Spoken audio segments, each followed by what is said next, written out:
Bismillahirrahmanirrahim. Assalamualaikum warahmatullahi wabarakatuh.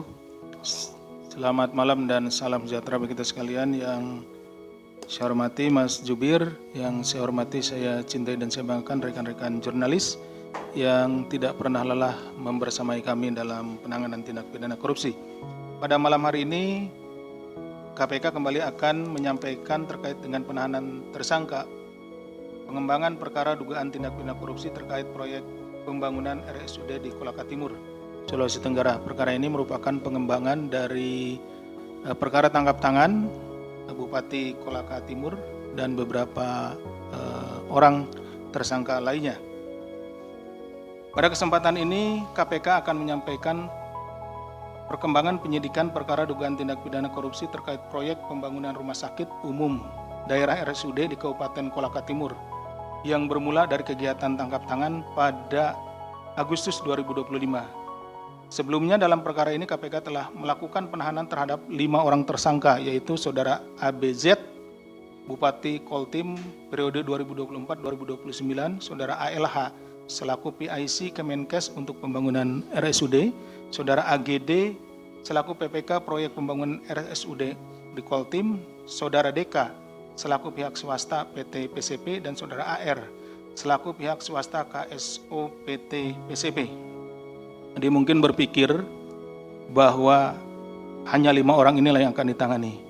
Ya, tentu tidak. Kami terus bekerja, penyidik, penyelidik dan penuntut umum terus bekerja untuk memastikan bahwa semua pihak yang terkait dalam tindak pidana korupsi ini akan dilakukan penindakan.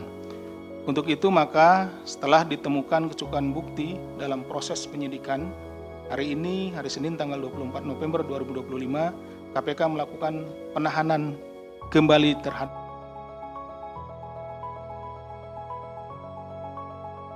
ini Saudara YSN selaku ASN di Badan Pendapatan Daerah atau Bapenda Provinsi Sulawesi Tenggara, Saudara HP selaku ASN di Kementerian Kesehatan, dan Saudara AG selaku pihak swasta Direktur Utama PT GC. Para tersangka ditahan untuk 20 hari pertama terhitung sejak tanggal 24 November sampai dengan 13 Desember 2025 di Rutan Cabang Gedung Merah Putih KPK. Konstruksi perkaranya sebagai berikut. Pada tahun 2023, Saudara HP selaku ASN di Kementerian Kesehatan diduga memainkan peran sebagai perantara yang menjanjikan bisa meloloskan atau mengamankan Pagu-Dana Alokasi Khusus atau DAK bagi sejumlah kota kabupaten dengan syarat pemberian fee sebesar 2% dari nilai Pagu tersebut. Bahwa kemudian pada bulan Agustus 2024, HP bertemu dengan AGD selaku PPK proyek pembangunan RSUD di Koltim untuk membahas desain rumah sakit sebagai bagian dari pengurusan DAK, di mana DAK RSUD Kolaka Timur mengalami kenaikan signifikan.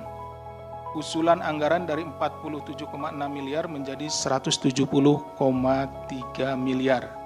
HP lantas meminta uang sebagai tanda keseriusan kepada YSN selaku ASN di Bapeda Provinsi Sulawesi Tenggara sekaligus orang kepercayaan Saudara ABZ agar DAK RSUD Kolaka Timur tidak hilang, sehingga DAK tahun 2026 masih bisa didapatkan. Selanjutnya pada November 2024, YSN memberikan 50 juta kepada HP sebagai uang awal yang merupakan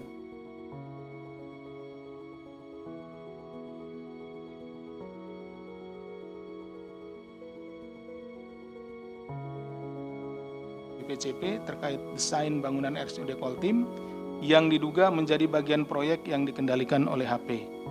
Sementara atas perannya dalam kurun waktu bulan Maret sampai dengan Agustus 2025, YSN menerima uang sejumlah 3,3 miliar dari DK melalui ke HP senilai 1,5 miliar. Dari uang tersebut sejumlah 977 juta diamankan dari YSN pada saat kegiatan tangkap tangan pada bulan Agustus 2025. Selain itu, Saudara AG selain itu Saudara AG selaku Direktur Utama PT GC atas perannya sebagai penghubung antara PT PCP dan AGD juga diduga menerima uang sejumlah 365 juta dari total nilai 500 juta yang diberikan oleh AGD.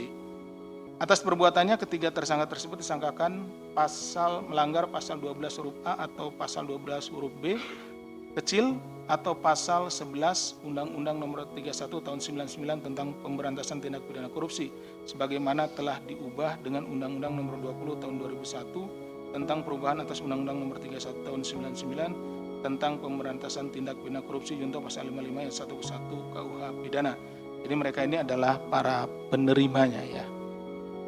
Atas tindakan pidana itu KPK melalui tugas koordinasi dan supervisi secara intensif mendorong langkah-langkah pencegahan korupsi yang efektif terlebih pada sektor penganggaran yang memiliki risiko potensi terjadinya korupsi yang tinggi sejak tahap perencanaan pelaksanaan hingga pertanggungjawaban.